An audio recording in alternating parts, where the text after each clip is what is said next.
우리는 그렇습니다. 내가 하지도 않는 일을 했다고 하면 여러분 어떻습니까?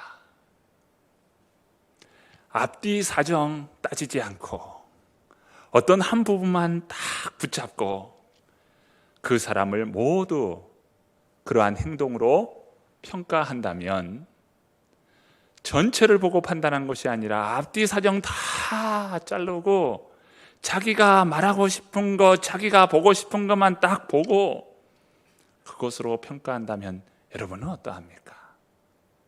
아니, 비난의 목적을 가지고 그 사람을 몰아세운다면 그 사람은 어떠합니까?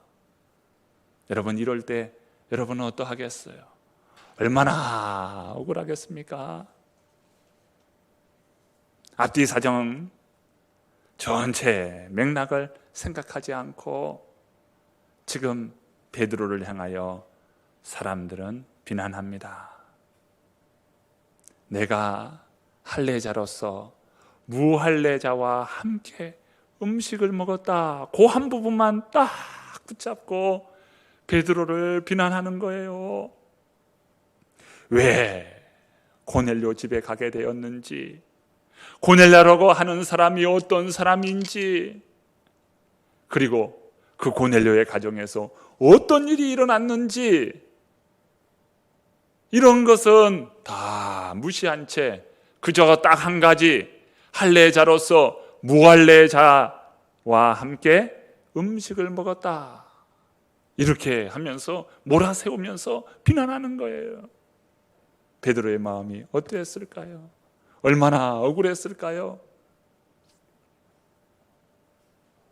문제는 이 고넬료와 음식을 먹은 것만 문제가 되는 것이 아니라 베드로가 한 행동, 베드로가 전한 복음, 이 모든 것이 문제 있다 이거예요. 근본적으로 할례자로서 무할례자와 음식을 먹었기 때문에 베드로의 모든 복음 또한 문제가 있는 것이다. 원천적으로 문제 있는 행동을 했다.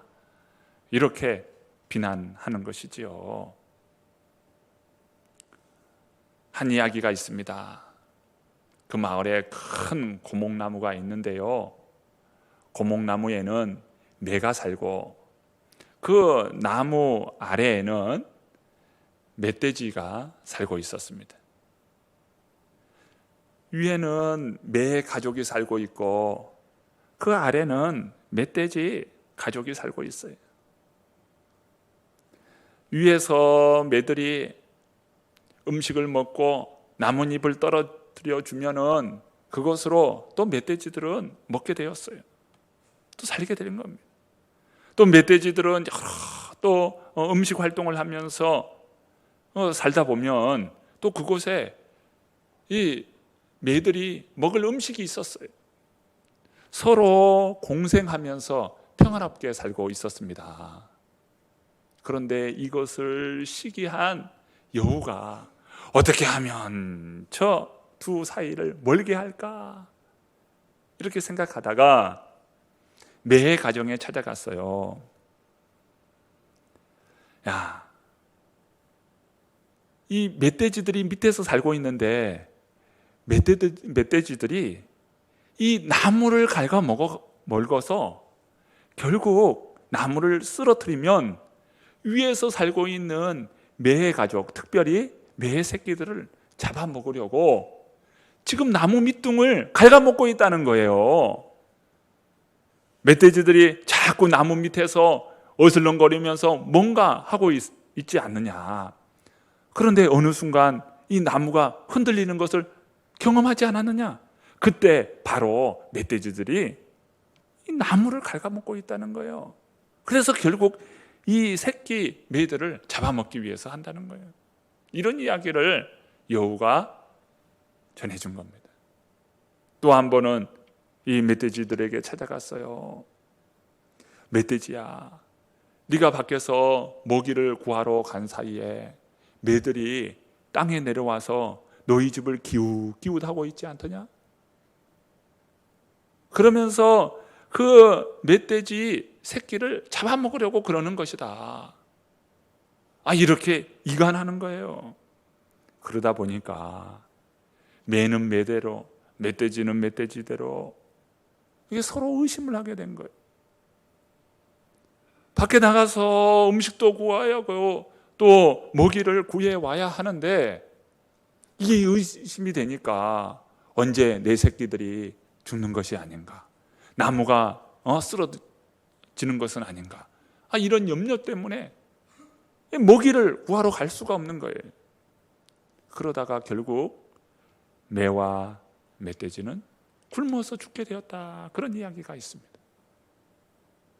우스운 이야기이지만 여기에는 사탄의 계략이 있어요. 지금 베드로와 교회 사이에 이처럼 이간하는 것으로 인해서, 비난의 문제로 인해서 큰 교회의 위기가 찾아온 것입니다.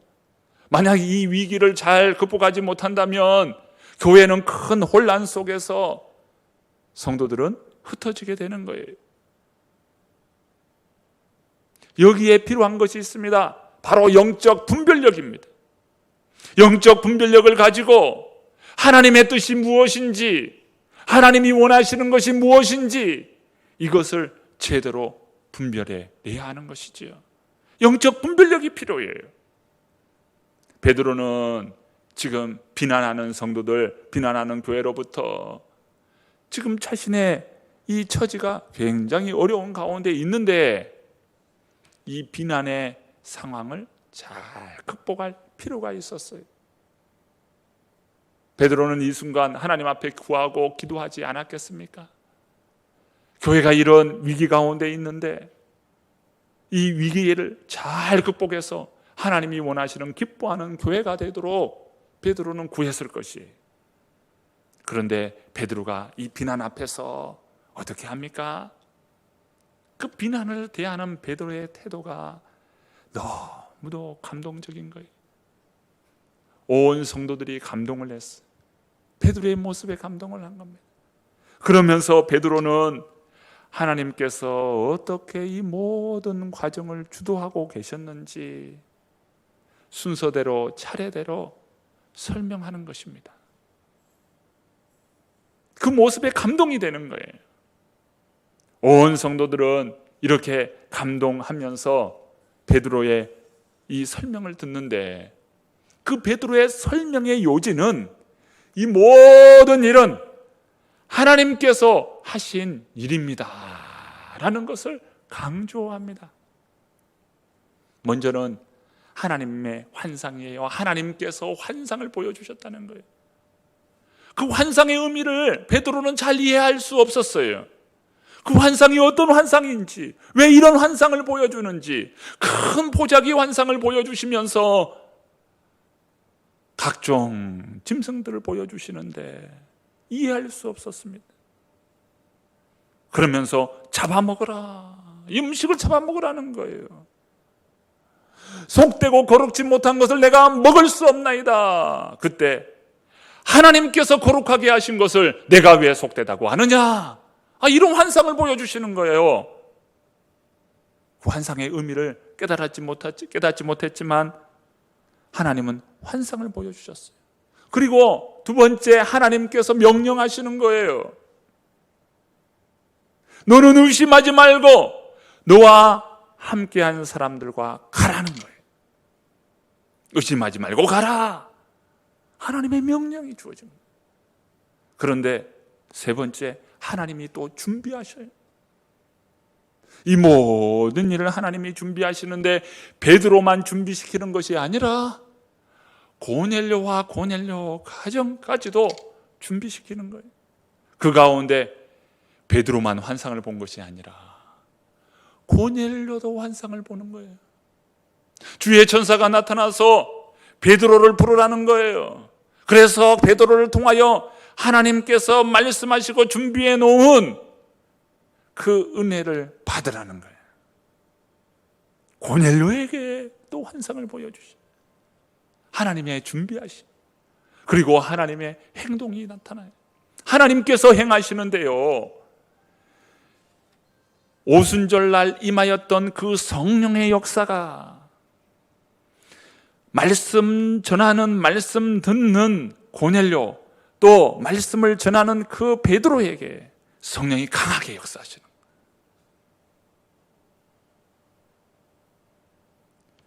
하나님께서 환상을 주시죠. 하나님의 명령이 있죠.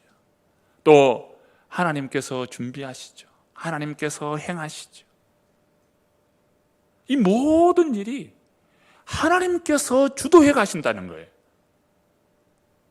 하나님께서 다 하신 일이라는 거예요. 이러한 증언을 베드로는 지금 교회 앞에 증언하고 있습니다. 이 모든 일은 하나님께서 하신 일이다. 그러면서 베드로는 두 가지 질문을 했습니다. 첫 번째는 이 고넬료 가정에게 질문을 했었고요. 또 한 번은 비난하는 예루살렘 교회에 질문을 했습니다. 첫 번째, 고넬료 집에 있을 때에 이러한 질문입니다. 이 사람들이 우리와 같이 성령을 받았으니 누가 능히 물로 세례 베품을 금하리요? 성령께서 임하셨는데, 성령의 세례가 임하였는데 물로 세례 베품을 금하리요?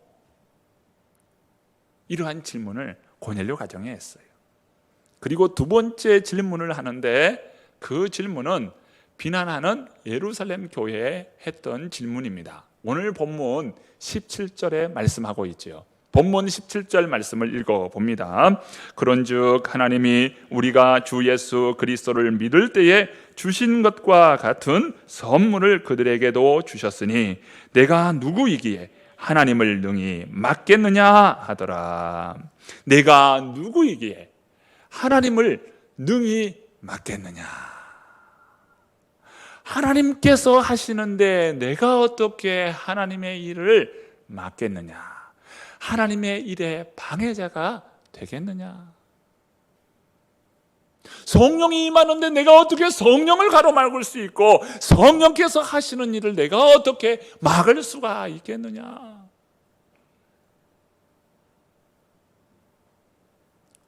성도님 어디 가셔요?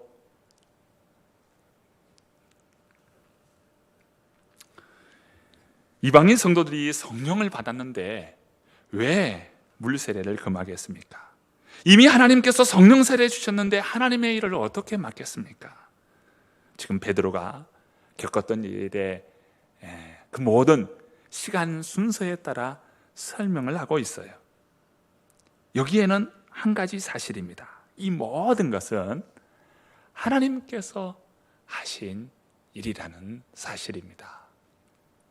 베드로는 지금 증언하면서 이 모든 일의 주어, 이 모든 일에 하신 분, 그 주어를 이야기하는데 주어를 이야기할 때마다 하나님이시다, 하나님이시다. 이것을 계속 강조하고 있어요. 내가 짐승을 잡아 먹기 싫다고 하였을 때 하나님께서 거룩하게 하신 그것을 왜 너는 속되다고 하느냐라고 말했다는 것입니다. 고넬료 집에 사람들이 왔을 때도 성령이 가라고 하셨습니다. 그런데 가서 물으니까 고넬료에게도 하나님의 천사가 나타나서 나를 청하라고 해서 나를 청했다라고 말합니다. 내가 말을 시작할 때 우리에게 임하였던 성령님께서 그들에게도 임하셨습니다. 그때 성령으로 세례를 받으리라고 하신 주님의 말씀이 생각났습니다. 하나님이 우리가 주 예수 그리스도를 믿을 때 주신 것과 같은 선물을 그들에게도 주셨습니다. 이 베드로의 증언이거든요. 베드로가 이 말할 때에 전체 진행은 두 가지예요. 누가 이 모든 사건을 일으켰는가? 이것이 첫 번째입니다. 두 번째는 나의 확신이 어디로부터 왔는가? 이 베드로의 증언이에요. 이 베드로의 증언은 두 가지 질문입니다. 누가 이 일을 일으키고 누가 이 사건을 일으키고 있는가? 왜 내가 이렇게 확신을 가지는가? 확신을 가지게 된 그 근거가 어디로부터 왔는가? 라는 이러한 질문이에요. 그런데 그 해답은 한 가지입니다. 단 한 가지예요. 오직 하나님이시다. 바로 하나님이시다는 거예요. 누가 이 일을 하셨습니까? 하나님이십니다. 내가 이렇게 확신을 가진 이유가 어디에 있습니까? 바로 하나님이십니다. 베드로는 이러한 증언을 하고 있어요. 베드로가 이렇게 증언을 했을 때에 이제 예루살렘 교회가 결론을 내려야 할 차례입니다. 베드로의 증언을 다 들은 교회는 이제 그 결론을 내려야 할 차례예요. 오늘 본문에 예루살렘 교회에 결론 내리는 모습이 나타나는데요. 본문 18절 말씀입니다. 자, 이제 18절 말씀을 함께 읽어봅니다. 그들이 이 말을 듣고 잠잠하여 하나님께 영광을 돌려 이르되 그러면 하나님께서 이방인에게도 생명 얻는 회개를 주셨도다 하니라. 베드로를 비난했던 사람들 가운데는 자신들의 그 비난의 이유와 비난의 정당성을 확보하기 위해서 베드로를 더 추궁하고 싶었을 겁니다. 그런데 베드로가 증언을 하자 어때요? 그들의 입은 봉해지고 말았어요. 더 이상 비난할 이유가 없고 그들은 잠잠하게 되었습니다. 하나님께서 주도하시고 이 모든 일은 하나님께서 하셨기에 그들 또한 인정할 수밖에 없는 것입니다. 그들은 비난을 멈추었어요. 그리고 하나님께서 이방인에게도 회개의 세례를 주시고 이방인에게도 구원을 주셨다라고 하는 것을 인정하게 됩니다. 하나님은 이방인마저도 구원하시는다. 이것을 온 교회가 인정하게 되었다는 것입니다. 그러면서 온 교회는 하나님을 찬양합니다. 하나님께 영광 돌립니다. 온 성도는 하나님을 찬양하고 하나님께 영광 돌리는데요, 베드로는 온 교회가 찬양하고 하나님께 영광 돌리는 모습에 얼마나 감사했겠어요. 교회가 비난하고 교회가 서로 잘못했다라고 비난하는 그 상황에서 이제는 그들의 마음이 돌이켜서 하나님께 찬양하고 하나님께 영광 돌리는데, 여러분 얼마나 귀합니까? 얼마나 아름다운 모습입니까? 주님을 찬양하고 주님께 영광 돌리는 교회가 되었어요. 할렐루야. 이런 놀라운 은혜의 역사가 우리 교회 안에 크게 일어날 수 있기를 바랍니다. 이처럼 예루살렘 교회가 하나님을 찬양하는데요, 이 찬양에는 베드로의 위로가 있어요. 베드로의 감사가 있어요. 그리고 온 교회 안에 하나님을 찬양하고 경배하는 아름다운 모습이 있습니다.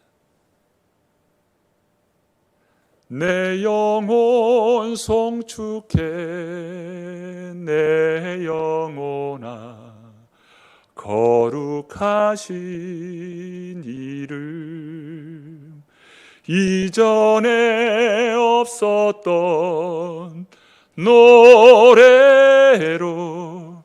주님을 경배해. 송축해 내 영혼아 거룩하신 이름, 이전에 없었던 노래로 나 주님을 경배해. 온 교회가 주님을 찬양하고 주님께 경배드립니다. 내 영혼 주님을 찬양, 내 영혼 주님께 경배드립니다. 내 영혼아 주님을 찬양하라. 여러분, 이 찬양이 온 교회 안에 충만하게 된 것이죠. 사람들은 자신이 잘못되었다고 생각될 때 그것을 덮으려 합니다. 모른 척하면서 지나가려고 해요. 그런데 이 예루살렘 교회 성도님들은 그런 면에서 참 성숙된 아름다운 성도님들이었습니다. 자신의 잘못을 인정하고 온 이방인들에게도 하나님의 구원이 임하였다고 인정하고 있습니다. 이게 성숙된 성도님들의 모습인 것이죠. 참 우리가 역사 안에서 보면 우리 주님은 온 세대, 온 영혼을 차별하지 아니하고 구원하십니다. 그런데 교회는 그러지 못했던 것을 보게 돼요. 교회 역사 안에서 보면은 노예 제도를 찬성하고요.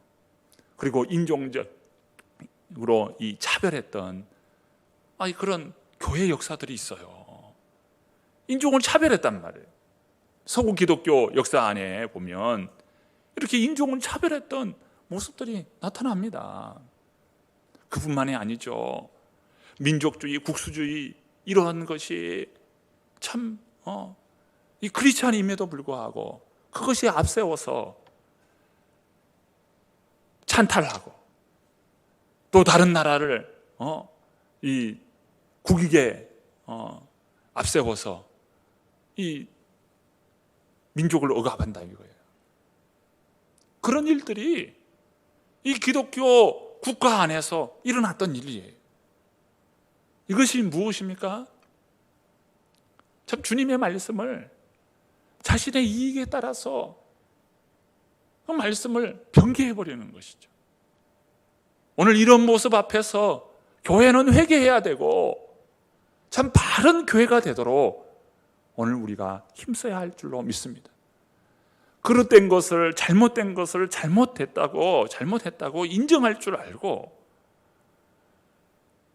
바로 설 수 있는 그런 교회가 될 때 성숙한 교회가 되고 성숙한 나라가 되고 성숙한 민족이 될 수 있는 것이죠. 우리 주님은 참 차별하지 않는 그런 분이셨습니다.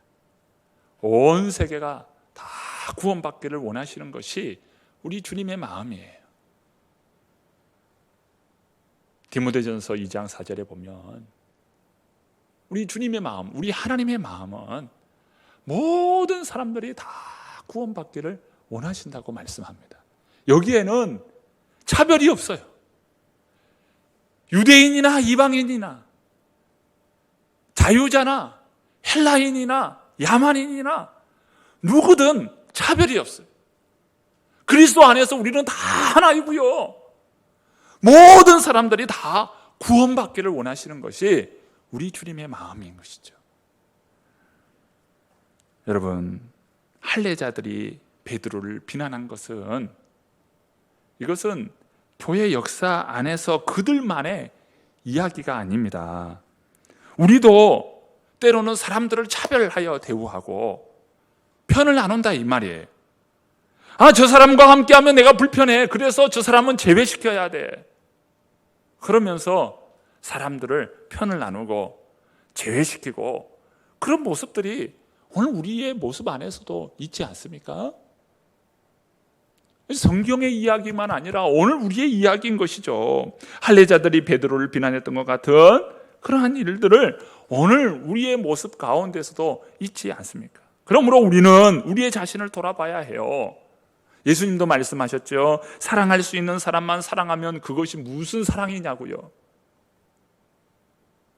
베드로는 하나님은 사람을 외모로 취하지 않는다 라고 베드로는 하나님의 말씀을 그대로 받고 그 말씀대로 순종하였어요. 베드로의 이 순종의 모습, 말씀에 순종하는 모습, 그 모습이 오늘 우리의 모습이 되어야 할 줄로 믿습니다. 하나님은 구원의 문을 활짝 열고 정말 믿음의 교회로서, 구원의 교회로서 정말 거룩함의 교회로서 세워나가시기를 주님이 원하셔요. 우리 교회 안에 구원의 역사가 크게 일어나기를 바랍니다. 누구든 차별 없이 대우하시고 차별 없이 구원하시는 주님의 은혜의 역사함이 우리 교회 안에 크게 일어나기를 간절히 바랍니다. 주님은 우리의 삶의 지경이 넓어지기를 원하셔요. 내 마음에 불편함이 있습니까? 그 불편함을 극복하고 주님의 말씀 앞에서 순종할 수 있는 저와 여러분 되기를 바랍니다. 그로 인하여서 오늘 우리의 삶의 지경이 넓어질 거예요. 그러면서 오늘 우리의 인생이 정말 하나님께서 쓰시는 거룩한 인생이 될 것입니다. 내 입을 크게 열라, 그리하면 채우리라. 지경이 넓어지도록 오늘 입을 크게 열렸어. 주님께서 채워주시는 은혜 안에 오늘 우리가 거해야 할 줄로 믿습니다. 이런 성도님들이 될 때 하나님께서 우리 성도님들을 기뻐하시고 아름답게 세워나가시는 복된 역사가 있는 줄로 믿습니다.